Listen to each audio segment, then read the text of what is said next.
Welcome to Suman TV. నేను మీ నవీన్. ప్రస్తుతం మనము ఉమ్మడి తూర్పు గోదావరి జిల్లా కాకినాడ రూరల్లో అయితే ఉన్నాము. అంటే ఇక్కడ చాలా వరకు కూడా సిట్టింగ్ ఎమ్మెల్యేలను మార్చే విధంగా ఉంది అంటూ కొన్ని వార్తలు అయితే కొన్ని రోజుల నుంచి మనం చూస్తూ ఉన్నాం వైసీపీకి సంబంధించి. సో మరి ఎమ్మెల్యేలను మారిస్తే టికెట్ మాకే వస్తుంది అని చెప్పేసి కొద్దిమంది ఆశాభావం వ్యక్తం చేస్తూ ఉన్నారు. అందులో పితాని అన్నవరం గారు కూడా ఉన్నారు. మరి ఒక్కసారి ఆయనతో మాట్లాడదాం. సార్ నమస్తే అండి. నమస్కారం సార్ ఏంటి సార్ అంటే ఎమ్మెల్యేల మార్పు అనేది తథ్యం కొద్ది నియోజకవర్గాల్లో అని విన్నాము. మరి ఈ నియోజకవర్గంలో కూడా మార్పు అసలు ఉంటుందా? అంటే ఉంటే మీకే ఎందుకు ఇవ్వాలి టికెట్, ఇస్తే గెలిచే విధంగా ఉన్నారా? నేను కాదండి, మీరు జనాల్లోకి వెళ్ళి కనుక్కోండి. కాకినాడ రూరల్లో దాదాపుగా చాలా ఎక్కువ శాతం నెగిటివిటీ ఉంది. అంటే ప్రజెంట్ ఎమ్మెల్యే మీద, సీఎం గారి మీద కాదండి. ఓకే ఓకే అది ఎందుకో నాకు తెలీదు. సో డెఫినెట్గా మారుస్తారని మీరు ఏదైతే వినవస్తూ ఉన్నారో, నేను కూడా క్షేత్రస్థాయిలోకి వెళ్ళినప్పుడు ప్రతి వ్యక్తి కూడా నన్ను ఇదే అడుగుతూ ఉన్నారు. మాకు ప్రజెంట్ ఎమ్మెల్యే ఎవరైతే ఉన్నారో ఆయన వల్ల ఇబ్బందులు ఉన్నాయి, సో మార్చాలని మీరు సీఎం గారిని అడగండి, మీరు తెచ్చుకోండి అని చెప్పేసి సజెషన్స్ ఇస్తూ ఉన్నారు. సార్ వాస్తవంగా ఒకటి మాట్లాడమంటారా? చెప్పండి. ఇప్పుడు మీరు ఒక డాక్టర్, సరే మంచి పేరు ఉంది, సేవాభావం ఉంది, మీరు సర్వీస్ చేస్తూ ఉన్నారు. జగనన్న చారిటబుల్ ట్రస్ట్ కింద ఎన్నో హెల్త్ సర్వీసులు క్యాంపులు నిర్వహిస్తూ ఉన్నారు, అదంతా ఓకే. కానీ ఒక పొలిటికల్ లీడర్గా మీకు ఏం అనుభవం ఉందని టికెట్ ఇవ్వాలి? ఏం అనుభవం ఉంది? అసలు ప్రజలు మీరు రోడ్డుపైకి వెళ్తే మిమ్మల్ని కనుక్కుంటారా అండి? గుర్తిస్తారా? ఓకే అన్నవరం గారు వచ్చారండి అని చెప్పేసి ఆయన వెనకాల ఒక 10 మంది అన్న వస్తారా? సార్ మీ చేతిలో ఛానల్ ఉంది కదా అని చెప్పేసి అవాకులు చవాకులు పేలద్దు. అలానే కదా సార్. ఇప్పుడు ఏంటంటే ఇప్పుడు పొలిటికల్ లీడర్గా అనేది మీకు ఎప్పుడు కెరీర్ మొదలైంది. అక్కడ చూస్తే ఏమో సిట్టింగ్ ఎమ్మెల్యే అనే వ్యక్తి ఆషామాషి ఏం కాదు. ఆయన కూడా మినిస్టర్గా పనిచేసిన వ్యక్తి, అదేవిధంగా పలు పార్టీల్లో చేశారు, ఇప్పుడు సిట్టింగ్లో ఉన్నారు. ఆయనకు ఓకే టికెట్ అనేది ఓకే. కానీ మీకు వచ్చేసి ఏముందని ఇప్పుడు జనాలను కనుక్కుంటారా అనేది నా ప్రశ్న అండి. అంతేగాని మేము అవాకులు చవాకులు పేలట్లేదండి. చంద్రబాబు నాయుడు గారిని అలాగే జగన్మోహన్ రెడ్డి గారు సీన్లోకి రాకముందర చంద్రబాబు నాయుడు అంతా ఇంత వీరుడు చూరుడు అని పొగుడుతూ ఉండేవారండి. మరి జగన్మోహన్ రెడ్డి గారు సీన్లోకి వచ్చిన తర్వాత ఆంధ్రప్రదేశ్లో ఏం జరిగిందో, 2024లో కూడా ఏం జరగబోతుందో మీరు చూస్తారు. అదేవిధంగా మీరు నన్ను అడగటం కాదు, మీ చేతిలో ఛానల్ ఉంది, కెమెరా ఉంది, మీరున్నారు, మీ మెన్ ఉన్నారు, మీరు వెళ్ళండి. ఓకే మేము వెళ్ళాము సార్, మేము వెళ్ళాము, మాకు ఏం చెప్పారు అనేది మాకు తెలుసు. ఒకవేళ మీరు కూడా వినాలనుకుంటా ఉన్నారా? ప్రజలు అసలు మీ గురించి ఏమనుకుంటా ఉన్నారు, అదేవిధంగా ఎవరు ఎమ్మెల్యేగా ఉంటే బాగుంటుందని అనుకుంటా ఉన్నారు అనేది విందామా? మరి నేను మీకు ఓపెన్ ఛాలెంజ్ చేస్తున్నాను. ఓకే నేను కారులో కూర్చుంటాను, మీరు కాకినాడ రూరల్లో దాదాపుగా 48 గ్రామాలు ఉన్నాయి, ఏ గ్రామంకి వెళ్దామోనండి, నేను కారులోనే ఉంటాను, మీ మెన్తో మీరు కెమెరా తీసుకుని వెళ్ళండి. వాళ్ళు ఏం మాట్లాడేది కూడా మీకు ఫోన్లో మేము వినిపిస్తాం. అక్కడ నేను స్పీకర్ పెడతాను, వాళ్ళకు కూడా తెలియదు మీరు కార్లో ఉన్నట్టు జనానికి తెలియదు. అదేవిధంగా మీ మొబైల్లో కూడా అది మేము రికార్డులో ఒక కెమెరా మీ దగ్గర ఉంటుంది, ఒకసారి చూద్దాం. మరి మీరు ఓకేనా? అయితే మీరు వచ్చేసేసి మేము చెప్పిన గ్రామాలకు రావాలండి, ఎందుకంటే ఇది మీ ఏరియా. మీరు వచ్చేసి పలానా చోట అడగండి అన్నారంటే మీరు ఏదో సెట్ చేసుకొని ఉండొచ్చు. కానీ మేము ఈ 48 గ్రామాలు 49 గ్రామాలు అంటే 2 మండలాలు ఉన్నాయి, దానికి సంబంధించి మేము ర్యాండమ్గా వెళ్తాము. మీకు ఓకేనా? మరి అక్కడ నెగిటివ్గా చెప్పారు అని అంటే మీరు ఇట్లా మా గురించి తప్పుడు ప్రచారం చేస్తూ ఉన్నారని చెప్పేసి మీరు బాధపడకూడదండి సార్. లైవ్లో పెట్టండి. ఓకే లైవ్లో పెట్టండి. నేను చెప్తున్నాను కదా, 48 గ్రామాలు ఉన్నాయి, 48 గ్రామాల్లో మీరే సెలెక్ట్ చేసుకోండి. ఓకే ఆ సెలెక్ట్ చేసుకున్న గ్రామానికే మనం వెళ్దాము. నేను లైవ్లో ఉంటాను, వినిపించండి. ఎవరైనా డాక్టర్ గారు వద్దు, ఇప్పుడు ఎవరైతే ఎమ్మెల్యే ఉన్నారో ఆయనే మాకు ముద్దు, ఆయనే కావాలి అని మీరు అనిపిస్తే నేను మళ్ళీ జగన్మోహన్ రెడ్డి గారిని నాకు ఇది కావాలి ఇవ్వండి సార్ అని అడగను. It is a challenge to you and me. ఎంతమందికి అసలు మీరు డాక్టర్గా కాకుండా రాజకీయ నాయకుడిగా ఎంతమందికి మీరు తెలుసు అనేది అయితే అడిగి ఇప్పుడే తెలుసుకుందాం. మొత్తానికి పితాని అన్నవరం గారు అయితే ఓపెన్ ఛాలెంజ్ వదిలారు మాకు సుమన్ టీవీకి. సరే మనమే ఆ గ్రామాలను సందర్శించి కొన్ని గ్రామాలను మెచ్చుకు మనమే సెలెక్ట్ చేసుకుందాము. అక్కడికి వెళ్ళి ఒకసారి మేము మాట్లాడే విధంగా మేము మాట్లాడతాము. అంటే అక్కడ పనితీరు ఇవన్నీ నేనేం అడగాను సార్. జస్ట్ ఈ 4.5 సంవత్సరం కాలం, దాదాపు 5 సంవత్సరాలు అనొచ్చు, ఈ 5 ఏళ్ల కాలంలో జరిగిన అభివృద్ధి ఏంటి, సంక్షేమ పథకాలు అని చెప్పేసి అన్నారు కదా, అవన్నీ మీకు అందుతూ ఉన్నాయా? ఇట్లా ర్యాండమ్గా అడుగుతూ వస్తూ మీ పేరు చెప్పేసి ఈయన మీకు తెలుసా అమ్మా, ఈసారి ఒకవేళ ఆయనకు టికెట్ ఇస్తే ఆయన గెలిచే విధంగా ఉన్నాడా అని చెప్పేసి నేను అడుగుతాను. దానికంటే ముందు మనం ఎట్లాగూ అక్కడికి వెళ్ళేదానికి ఇంకా ఒక 20 మినిట్స్ పైన సమయం పడుతుంది కాబట్టి, అంటే మేము తీసుకొని వెళ్ళే ప్లేస్కి. మీ ఫ్యామిలీ బ్యాక్గ్రౌండ్ ఏంటి సార్? మాది వ్యవసాయ కుటుంబం, మధ్యతరగతి వ్యవసాయ కుటుంబం. మాకు ఇద్దరు అన్నదమ్ములు. చిన్నప్పటి నుంచి కూడా అంటే పల్లెటూరు వాతావరణం. అంటే మేము at the age of 13 years మా ఊర్లో అసలు కరెంట్ లేదు, రోడ్ లేదు. ఎక్కడ అండి మీది ప్రాపర్? ఈ కాకినాడకి 30 kilometers దూరంలో ఉంటుంది నల్లచెరుపుతాన్ని. At that time there is no road, there is no current. ఆ సిచ్యువేషన్లో మీద మేము కష్టపడి చదువుకున్నాము. మా తల్లిదండ్రుల ప్రోత్సాహం అనగానేమి, మా గురువులు యొక్క ప్రోత్సాహంతో మేము చదువుకోవడం జరిగింది. మా ఆంధ్ర మెడికల్ కాలేజీలో MBBS మెరిట్లోనే కొట్టడం జరిగింది. తర్వాత మరి MD ఇక్కడ రంగరాయ మెడికల్ కాలేజీలో చదువుకున్నాము. తర్వాత రమ్య హాస్పిటల్స్ అని పెట్టేసి కాకినాడలో దాదాపుగా ఒక 20 సంవత్సరాల నుంచి పేద మధ్యతరగతి వర్గీయుల కంటే ఇప్పుడు మన జగన్నాన్న గారు ఎట్లాగైతే కులం చూడకుండా, మతం చూడకుండా, వర్గం చూడకుండా, ప్రాంతం చూడకుండా సర్వీస్ చేస్తూ ఉన్నారు, అదేవిధంగా 20 సంవత్సరాల నుంచి కూడా మేము ఎన్లైన్ సర్వీస్ చేస్తాం. మనం వెళ్ళాల్సిన రూట్ అయితే వస్తూ ఉందండి. సో చూద్దాము. చాలా వరకు నిజంగా ఇది ఒక వినూత్న ప్రయత్నమే అండి. ఏంటంటే మీరు డాక్టర్గా సుపరిచితులే, కానీ ఆ డాక్టర్ అనే వ్యక్తి రాజకీయాల్లోకి వస్తే వాళ్ళు ఎంతవరకు రిసీవ్ చేసుకుంటారు?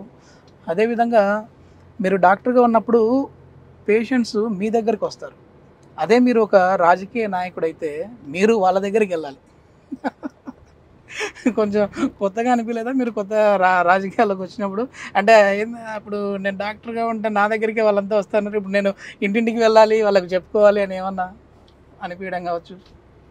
జబ్బులతో సఫర్ అవుతున్న పేషెంట్ని ట్రీట్మెంట్ చేయటం వచ్చు, అదేవిధంగా సమస్యలతో సఫర్ అవుతున్న సమాజాన్ని కూడా మేము తీర్చిదిద్దే కెపాసిటీ కూడా. ఎందుకంటే మాకు అంటే మా డాక్టర్ వృత్తి అంటే ఏంటి, సమస్యలతో ఉన్న వాళ్ళని వాళ్ళకి ట్రీట్మెంట్ ఇచ్చి నయం చేస్తాం. అదేవిధంగా సమాజంలో ఏదైతే సమస్యలతో సఫర్ అవుతున్నారో ప్రజలు, వాళ్ళకి ఆ సమస్యకి ట్రీట్మెంట్ చేసి వాళ్ళని బయటపడేసి డెవలప్మెంట్. రెండిట్లలో మీలో ఉన్న రాజకీయ నాయకుడు సాటిస్ఫైగా ఉన్నారు, డాక్టరు సాటిస్ఫైగా ఉన్నారంటారు. Yes, very much. ఓకే, మరి ఇంకొక 2 minutesలో మనం అయితే వెళ్ళవలసిన గ్రామం వస్తూ ఉంది, అక్కడికి తీసుకొని వెళ్దాము. అంటే దాదాపుగా 48 గ్రామాలు అయితే ఉన్నాయి 2 మండలాలకు సంబంధించి. ఎక్కడికి వెళ్తా ఉన్నదైతే ఇప్పుడు కూడా మేము కార్లో ఉన్నారు కాబట్టి ఇంకా ఇప్పటికి కూడా రివీల్ చేయము. అక్కడికి వెళ్ళిన తర్వాత మీకు ఆ బోర్డు చూయించేసేసి మిమ్మల్ని ఇక్కడే కూర్చోబెట్టేసేసి మేము వెళ్తాం. మీకు ఒక కెమెరామెన్ ఇక్కడే ఉంటారు, ఆయన మిమ్మల్ని ఫోకస్ చేస్తూ ఉంటారు, వాళ్ళ మాటలు మీకు వినపడుతూ ఉంటాయి. చూద్దాం ఎట్లా ఉంటుందో. Sir, I'm very much confident about my work.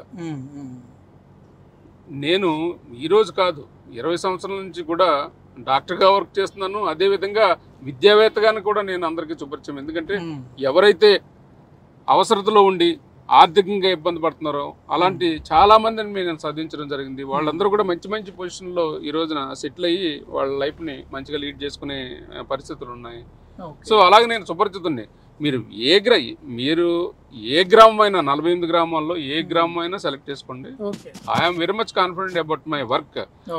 Okay sir, మొత్తానికి మేము అనుకున్నట్లుగా మీ కాకినాడ రూరల్లోని ఒక ఊరిని సెలెక్ట్ చేసుకున్నాము. తిమ్మాపురం అనే గ్రామానికి అయితే వచ్చాము. ఐడియా ఉందా తిమ్మాపురం? మీరు మా ఏరియాకి వచ్చారు. సో అట్లనే కదా సార్, ఎందుకంటే 48-49 గ్రామాలు కదా, అన్నిట్లలో ర్యాండమ్గా పిలుచుకొని వచ్చాం కాబట్టి మీకు ఇక్కడ కూడా ఓకేనా? ఫ్యాన్ ఫాలోయింగ్ ఉందా? ఐడియా ఉందా? 48 గ్రామాల్లో ఎక్కడైనా ఓకే అని చెప్తాను. మీరు ఇక్కడ తిమ్మాపురంకి వచ్చారు. ఓకే సార్, నేను ఇప్పుడు మీకు కాల్ చేస్తానండి. నేను ఇప్పుడు మీకు కాల్ చేస్తాను. స్పీకర్లో మీరు కూడా అట్లే పెట్టండి, మా కెమెరా ఇక్కడే ఉంటుంది. ఒకవేళ ఈ కెమెరాలో సరిగా వినిపించకపోయినా ఇంకో కెమెరా మేము అక్కడ నా దగ్గర ఉంటుంది, అక్కడ కూడా నేను స్పీకర్లో అయితే పెట్టాను. ఎందుకంటే అక్కడ ఆడియన్స్ వ్యూతో నేను మాట్లాడుతూ ఉంటాను. వాళ్ళు ఏమంటా ఉన్నారనేది జస్ట్ మీరు వినండి. ఇది మనం సార్కి అయితే కాల్ చేస్తూ ఉన్నాము. నేను ఇప్పుడు బయటికి వెళ్ళిపోతాను, పబ్లిక్ కూడా బాగానే కనపడుతూ ఉన్నారు ఇక్కడ. ఒకసారి నేను వాళ్ళతో మాట్లాడతాను. మీరు స్పీకర్లో పెట్టండి సార్. ఓకే సార్, రింగ్ అవుతుంది, ఒకసారి కాల్ లిఫ్ట్ చేయండి, స్పీకర్లో పెట్టండి. హలో, చెప్పండి. ఓకే సార్, ఇది మొత్తం మీద నేనైతే కాల్ చేశాను, సార్ కూడా స్పీకర్లో ఉంది, అక్కడ పబ్లిక్ ఏం మాట్లాడతారు అనేది కూడా సార్ వినొచ్చు. గ్రామం అయితే చూడడానికి చాలా బాగుంది. ఏంటి సార్ డాక్టర్ గారు వినిపిస్తుందా? నమస్తే అన్న, నా పేరు నవీన్, సుమన్ టీవీ నుంచి వస్తూ ఉన్నాను. ఇది తిమ్మాపురం గ్రామమే కదా? Okay okay. కాదన్నా, ఎట్లా ఉందంటే ఈ పాలనలో, జగన్మోహన్ రెడ్డి గారి పాలనలో ఇన్ని రోజులు మనం చూసాము, దాదాపుగా ఇంకా మళ్ళీ ఎన్నికలు కూడా వస్తూ ఉన్నాయి. ఎట్లా అనిపించింది మీకు? చాలా బాగుందండి. ప్రభుత్వం అయితే ఇంకా తిరిగిలేని పథకాలు పెట్టి పేదవాళ్ళు చాలా బాగా ఆదుకున్నాడు. ఓకే. అంతేకాకుండా ఇప్పటి వరకు ఏ ముఖ్యమంత్రి చేయనటువంటి పరిపాలన అందించాడు. అందుకని ఎందుకంటే పేద మధ్యతరగతులు కూడా ఎంతో ధీటుగా ఉండి సపోర్ట్గా ఉండి ఎంకరేజ్ చేసి బాగా. కానీ అభివృద్ధి ఏం జరగలేదు అని చెప్పేసి అంటా ఉన్నారు కదా.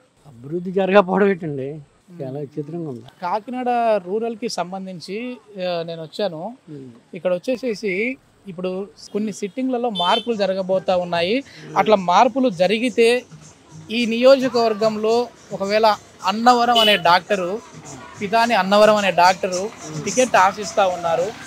ఆయన ఒకవేళ టికెట్ ఇస్తే ఆయనకి గెలిచే విధంగా ఉంది. అసలు అన్నవరం గారు తెలుసా అండి మీకు? తెలుసండి, పెద్ద డాక్టర్ గారు అండి, రమ్య హాస్పిటల్ చైర్మన్ గారు.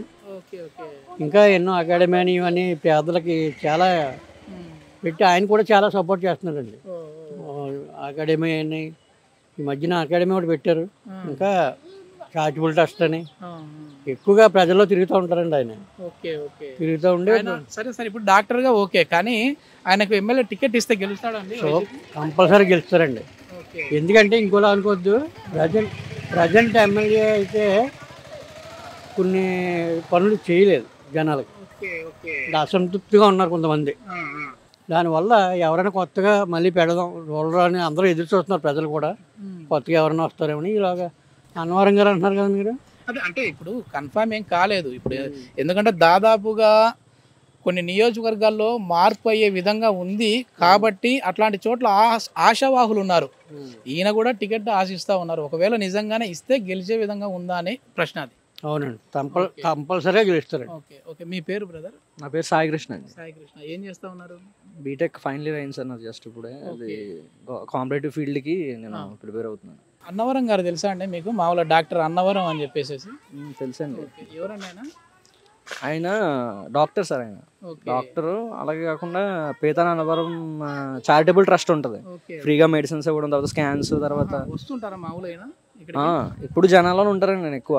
ఓకే. ఆయన ఒకవేళ టికెట్ ఇస్తే ఆయనకి వైసీపీ ఒకవేళ గెలిచే విధంగా ఉందండి ఆయన? ఎందుకంటే ఆయన కూడా ఎక్స్పెక్ట్ చేస్తూ ఉన్నారు టికెట్ వస్తుందని. ఫాలోయింగ్ అయితే మాత్రం చాలా పీక్స్లో ఉందండి. ఆయనకి వచ్చే ఛాన్సెస్ కూడా ఒక 96-97% వరకు ఆయన వస్తారని నమ్ముతున్నాను నేను కూడా. ఓకే, ఆయన తెలుసు. ఒకవేళ టికెట్ ఇచ్చినా వస్తారు. నమస్తే అన్న, మేము హైదరాబాద్ నుంచి వచ్చాము. ఈసారి ఒకవేళ ఎమ్మెల్యే గారిని మారిస్తే, సిట్టింగ్ ఎమ్మెల్యేని, వైసీపీ నుంచి టికెట్ మాకు వస్తే మేము గెలుస్తామని చెప్పేసి పితాని అన్నవరం గారు అంటూ ఉన్నారు. ఆయన ఎవరు అసలు మీకు తెలుసా అన్న? పితాని అన్నవరం గారు చూడాలని పేరు కానీ డాక్టర్ అని మనిషిని ఎప్పుడు చూడలేదండి మేము. Okay okay. మీరన్నా? తెలియదు.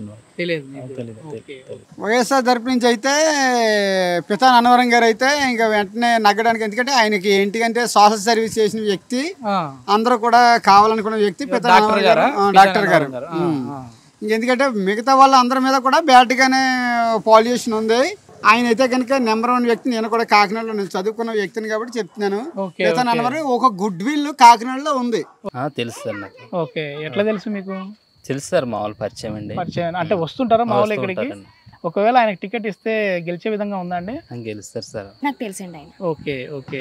ఎందుకంటే ఎలా తెలుసు అంటే గనక నేను ఆఫీస్ నుంచి వస్తున్నప్పుడు నాకు అక్కడ ఏపీఎస్పీ దగ్గర నాకు ట్రస్ట్ కనిపించింది. సో నేను దాని గురించి ఎంక్వైరీ చేసినప్పుడు నాకు ఆయన కోసం తెలుసుకున్నాను అనమాట. సో అంటే ఫ్రీగా సర్వీస్ చేస్తున్నారు కదా ట్రస్ట్ అన్నిటిని పెట్టి. అంటే ఇప్పుడు నా సిచ్యువేషన్ లో ఏంటంటే కనుక హెల్త్ ఈజ్ ఇంపార్టెంట్. సో ఆయన హెల్త్ మీద కాన్సన్ట్రేషన్ చేశారంటే కనుక మేబీ అభివృద్ధి ఉండొచ్చు ఫ్యూచర్ లో ఇంకా బాగా. Okay okay. ఒకవేళ ఆయనకి టికెట్ ఇస్తే గెలుస్తారమ్మా? గెలిచే అవకాశం ఉందండి మోస్ట్లీ. ఎందుకంటే ఇప్పుడు కావాల్సింది ప్రజలకు ఏంటంటే హెల్త్ ఇంపార్టెంట్. ఫ్రీగా సర్వీస్ చేసేది వస్తుంది అంటే ఎవరొద్దు అనుకుంటారు. తెలిసిన వ్యక్తే సార్. సార్ కూడా ప్రతి ఇంటికి వచ్చి మన అవసరాలు ఏంటనేది తెలుసుకుంటున్నారు. అవసరాలన్నీ తెలుసుకుని ఆయన రాబోయే కాలంలో పోటీ చేద్దామని చూస్తున్నారు. ఆయన సీట్ వస్తే గనక డెఫినెట్లీ షూర్ 60% ఛాన్సెస్ ఉన్నాయి. ఓకే, వైసీపీకి సంబంధించి మీరు ఇక్కడ ఎమ్మెల్యే అభ్యర్థిని చూసి ఓటు వేశారా, జగన్మోహన్ రెడ్డి గారిని చూసి? జగన్మోహన్ రెడ్డి గారిని చూసాను. ఇప్పుడు ఇక్కడ మరి ఒకవేళ పితాని అన్నవరం గారు పోటీ చేస్తే ఎమ్మెల్యేగా గెలిచే విధంగా ఉందండి ఆయన? అవుతుంది. ఓకే, అంటే ఆయన తెలుసా మీకు అసలు? తెలుసండి, మేము బోల్ సార్లు ఆయన ట్రస్ట్ హాస్పిటల్కి బోల్ సార్లు వెళ్ళాము. ఓకే ఓకే, నేనైతే చూడలేదండి. చూడలేదు. మామూలుగా పేరు విన్నారా ఆయన పేరు? విన్నాను. ఓకే ఓకే, ఒకవేళ ఆయన వైసీపీ నుంచి పోటీ చేస్తే మామూలుగా ఆయన్ను చూసి మీరు క్యాండిడేట్ని చూసి ఓటేస్తారా, జగన్మోహన్ రెడ్డి గారిని చూసి వేస్తారా? లేదండి, క్యాండిడేట్ చూసేస్తామండి. మరి ఆయన తెలియదు, చూడలేదంటా ఉన్నారు కదా. వస్తారు కదండి, ఎలక్షన్లు వచ్చిన తర్వాత వస్తారు కదండి. తెలిసిండి, అప్పుడప్పుడు గ్రామంలోకి వస్తాడు, క్యాంపులు గట్రా చేస్తాడు, మెడికల్ క్యాంపు పెడతారు. అంటే డాక్టర్ గా ఓకే. ఆయన ఒకవేళ ఆయన పోటీ చేస్తే గెలిచే విధంగా ఉందా? ఓకే ఓకే, ఎందుకంటే ఆయన వస్తే అభివృద్ధి చెందుతుంది అని అనుకుంటా ఉన్నారా మీరు? అనుకుంటున్నాను. ఓకే, చెందుతుందని. మీరు క్యాండిడేట్ ని చూసి ఓటేస్తారా లేదంటే పైన జగన్మోహన్ రెడ్డి గారిని చూసి ఓటేస్తారా? క్యాండిడేట్ ని చూసే వేస్తాం కదా. క్యాండిడేట్ ని చూసి వేస్తారు. పితాని అన్నవరం గారు తెలుసు. ఓకే, అయితే ఆయన దగ్గరికి మేము వెళ్ళలేదు, ఇలా వెళ్ళకపోయినప్పటికీ తెలుసు. వస్తుంటారా ఆయన ఇక్కడికి? వస్తుంటారు. ఓకే ఓకే, ఆయనకు ఒకవేళ టికెట్ ఇస్తే ఈసారి గెలిచే విధంగా ఉన్నారండి? అంటే ఈసారి ఒకవేళ ఖచ్చితంగా గెలవచ్చేమో అని మా ఉద్దేశం అనుకుంటున్నాం. మరి ఓకే ఓకే, తెలుసు అంటే మామూలుగా వ్యక్తిగతంగా నాకు తెలుసు. ఒక డాక్టర్గా మేము ఎన్నోసార్లు రావడం, ఇక్కడికి వెళ్ళడం, ఏదన్నా పని ఉందంటే వెంటనే ఫోన్ చేయడం కానీ వెంటనే రావడం, ఆ విధంగా అయితే నాకు తెలుసు. కానీ చిన్నదానికి పెద్దదానికి కూడా రావడం అయితే నేను చూసాను. ముందుగా ఉండడం కూడా గెలిచినట్టు సమాజాన్ని బట్టి చూడాలంటే కొంతమందిని మార్చుకోవాలన్న ఉద్దేశం టైప్ లో మార్చుకోవాలనుకుంటే డెఫినెట్ గా గెలుస్తారండి. అంటే మీరు వ్యక్తిని చూసి ఓటు వేస్తారా లేదంటే పైన ఉన్న అధినేతను చూసి ఓటు వేస్తారా? వ్యక్తిని చూడాలా, పైన ఉన్న నేతను కూడా చూడాలా. తెలుసండి. ఓకే ఓకే, ఎవరైనా అది పితాని అన్నవరం అనేది రమ్య హాస్పిటల్ గారు డాక్టర్ గారు అండి. ప్రతి ఫంక్షన్ కి వస్తూ ఉంటారండి, ప్రతి ప్రజలతో కలుస్తూ ఉంటారు. ఏ ఫంక్షన్ చెప్పినా చిన్న పెద్ద తేడా లేకుండా వస్తారండి ఆయన. ఓకే ఓకే, ఈసారి ఆయన వైసీపీ నుంచి పోటీ చేస్తే గెలిచే విధంగా ఉందా? గెలుస్తారండి. వైసీపీ తరపున ఎవరు పోటీ చేసినా గ్యారంటీ గెలుస్తారండి. పితాని అన్నవరం గారు అయితే గ్యారంటీ. అదే అన్న, ఏంటంటే అసలు ప్రజలకు ఎంతవరకు తెలుసు? ఆయన డాక్టర్గా తెలుసు, కానీ ఒక పొలిటికల్ గా టికెట్ ఇస్తే ఆయన గెలిపించుకునే విధంగా ఉందా లేదా అని తెలుసుకునే ప్రయత్నం. గెలుస్తారండి గ్యారంటీ. ఒకవేళ ఇక్కడ మళ్ళీ అంటే ఎవరు అధికారంలోకి వస్తే బాగుంటుంది అనుకుంటా ఉన్నారు ఏపీలో మొత్తం మీద? మీ అభిప్రాయం అంతే. జగన్ గారు వస్తారమ్మా అనుకుంటున్నాను. మళ్ళీ జగన్ గారు వస్తారా? అదే జగన్ వస్తాడమ్మా అని. ఓకే, ఎట్లుందమ్మా జగన్మోహన్ రెడ్డి గారు మరి ఇప్పుడు పుస్తకం అయితే బాగానే ఉందండి. మరి మా గ్రామానికి సంబంధించి రోడ్లు అన్ని కూడా కొంచెం బాగానే అయినాయి సార్. అలానే హాస్పిటల్స్ అనేవి మేనేజ్మెంట్ అనేది ఎక్కువ పెరిగింది అనమాట. అంటే ఇంటింటికి వచ్చి అట్లా ఒక్కొక్కరి సిచ్యువేషన్ ఎలా ఉంది, ఒక్కొక్కరు ఎలా ఉన్నారు, ఫ్యామిలీ డాక్టర్స్ కన్సల్టేషన్ అనేది ఎక్కువగా పెరిగింది. స్కాలర్షిప్ వేసారండి నాకు. నెలకి ఇంటికి వచ్చి తెల్లారుజామున పెన్షన్ ఇచ్చేస్తున్నారండి. అన్ని పథకాలు రేషన్ ఇంటికి వచ్చి ఇస్తున్నారండి. అన్ని బాగానే జరుగుతున్నాయి. అన్ని బాగానే. మళ్ళీ ఎవరు వస్తే బాగుంటుంది అనుకుంటా ఉన్నారు? మళ్ళీ మరి కొంచెం కాస్త తిన్నాం కదండి. ఓకే, ఆయన వస్తే బాగుంటుంది అనుకుంటా ఉన్నారా జగన్మోహన్ రెడ్డి గారు? ఆయన చూసి ఎమ్మెల్యేని చూసి ఓటు వేస్తారా, జగన్మోహన్ రెడ్డి గారిని చూసి? జగన్మోహన్ రెడ్డి గారు చూసేస్తారండి. జగన్మోహన్ రెడ్డిని చూసి వేస్తారు. ఓకే ఓకే, జనసేన టీడీపీ కలిసి పోటీ చేస్తే గెలిచే విధంగా ఉంటుందా? వాళ్ళిద్దరు కలిస్తే ఏమన్నా వైసీపీ నష్టమా? నష్టం ఏం లేదండి. నష్టం ఏం లేదా? వైసీపీ కంపల్సరీ వస్తుందండి కాకినాడలో. ఓకే ఓకే, ఇప్పుడు టీడీపీ జనసేన కలిసి పోటీ చేస్తే వైసీపీకి అదేముండదండి. అదేముండదు. ఎందుకు ఉండదండి? అంటే చాలా వరకు జనసేన పార్టీకి కూడా బాగానే ఓట్లు ఉన్నాయి కదా, సీట్లు రాకపోయినా. సో ఆ ఎఫెక్ట్ ఏమన్నా వైసీపీ మీద ఉంటుందా? అస్సలు అదేం ఉండదు. వైసీపీకి వచ్చే నష్టం ఏముండదండి. ఓకే ఓకే, ఇప్పుడు చాలా చోట్ల జనసేన పార్టీకి 20,000, 30,000, 40,000 కూడా మీ నియోజకవర్గంలోనే నానాజీ గారికి 40,000 పైచుకు ఓట్లు వచ్చాయి. సో అట్లాంటి వ్యక్తులు ఇప్పుడు టీడీపీ జనసేన కలిస్తే అక్కడే 1,00,000 ఓటు బ్యాంక్ దాటిపోయింది కదా, 1,00,000 ఓట్లు వచ్చేసాయి వాళ్ళిద్దరికి. ఎన్ని ఏదొచ్చినా సరే పైన ఉండదు, ఇక్కడ ఏమి అవ్వదు అన్నది. ఓకే, ఇక్కడైతే మళ్ళీ వైసీపీ మళ్ళీ వైసీపీ వస్తుంది. కాకపోతే కాపు సామర్థ్యం ఎక్కువ కొంచెం ఇబ్బంది ఉండొచ్చు, కానీ మన జగన్ గారు చేసిన అభివృద్ధి పథకాల వల్ల మాక్సిమం గెలిచే అవకాశం ఎక్కువ అండి. సార్ మీరు విన్నారు కదా సార్, మనం జెన్యున్గా నేను మిమ్మల్ని కార్లో కూర్చోబెట్టాను, నేను పబ్లిక్లోకి వెళ్ళాను, స్పీకర్లో మీరు వింటా ఉన్నారు, అక్కడ ప్రజలు ఏం చెప్పింది, మీకు ఏమనిపించింది చెప్పండి సార్. మీరు ఇంటర్వ్యూ చేసింది విన్నాను. సో అంటే దానికి కారణం అంటే కొన్ని దుష్ట శక్తులు మమ్మల్ని ఇంటింటికి వెళ్ళి అందరినీ కలిసే పరిస్థితులు కల్పించలేదు. దానివల్ల కొంత ఇబ్బంది అయితే ఉంది. నా పాజిటివ్ స్ట్రెంత్ ఏంటంటే అందరికీ నేను తెలుసు అన్నారు. కదా అంటే ఒకటి సార్, మాకు అందిన దాని ప్రకారము, మేము చేసిన సర్వే ప్రకారము జెన్యున్గా చెప్పాలంటే ఆయన పేరు తెలుసు, కానీ మేము ఆయన చూడలేదు, ఆయన ఎక్కడికి రాలేదన్నారు. కానీ మీరేమన్నారంటే నేను అన్ని విలేజ్లు తిరిగానని మీరు చెప్పారు, ఇక్కడ వచ్చేసేసి మాకు ఇక్కడ ఆయన వచ్చింది లేదు కదండి అని చెప్పేసి వాళ్ళు అంటా ఉన్నారు, కానీ పేరు తెలుసు అంటా ఉన్నారు. దాదాపుగా 1 సంవత్సరం కాలం నుంచి మరి కొంతమంది అంటే పర్పస్ఫుల్గా నేను జనాల దగ్గరికి వెళ్ళి ఆ పరిస్థితులు ఏవైతే ఉన్నాయో వాటిని అడ్డగించి నేను వెళ్లకుండా చేయడం జరిగింది. మొన్న జగన్మోహన్ రెడ్డి గారు ఈ కార్యక్రమాలకు వచ్చినప్పుడు అడగడం జరిగింది జగన్మోహన్ రెడ్డి గారిని, సార్ నేను ఇలాగా ఏదో కాన్సెన్స్ ఇవ్వండి నేను పని చేసుకుంటానంటే అప్పుడు ఆయనే చెప్పారు, ఇలాగ ఒక వ్యక్తి వచ్చి ఈయన కాకినాడ రూరల్ కావాలంటున్నారంటే అవును చేయని పని చేస్తా అంటున్నారు కదా, ఎక్కడైతే ఏంటి చేయనండి అంటే అప్పుడు మాకు అర్థమైంది అంటే జగన్మోహన్ రెడ్డి గారు కాదు తిరగకుండా ఆపింది, ఇక్కడ కొంతమంది శక్తులు కావాలని నన్ను ఆపుతున్నారని చెప్పేసి నాకు అర్థమైంది. జగన్మోహన్ రెడ్డి గారు చెప్పిన దగ్గర నుంచి జగన్మోహన్ రెడ్డి గారి మాట తీసుకుని నేను ప్రతి గ్రామం వెళ్ళటం జరిగింది. సో దాదాపుగా 80% పీపుల్కి నేను రీచ్ అయ్యాను.